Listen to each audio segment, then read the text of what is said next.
Recently আমার বাবা মারা যাওয়ার পর আমি অনেক কিছু বুঝতে পারছি। অনেকজনের ব্যবহার দিয়ে আমি অনেক কিছু বুঝতে পারছি মনুষ্যত্বর ব্যাপারে। বাবার মৃত্যুর পর আমার অন্যদের উপর ডিপেন্ডেন্স একটু বেড়ে গেছিলো, ইমোশনাল ডিপেন্ডেন্স যেটাকে বলে। আর এমন একজনের উপর আমার ইমোশনাল ডিপেন্ডেন্স পড়লো যে ইমোশনালি আনঅ্যাভেলেবল।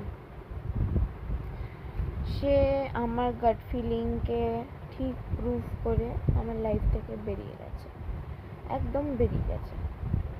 গাট ফিলিং ঠিকই ছিল, ইন্ডিয়ান ঠিকই বেরোলো।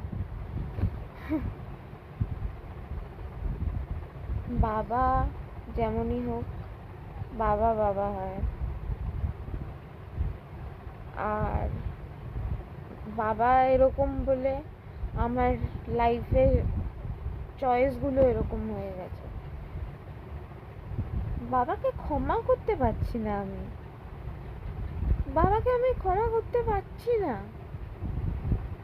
এখন বাবা নেই তো আমি এই ভিডিওগুলো বানাতে পারছি, বাবা কেননা আমার ইউটিউব দেখতো।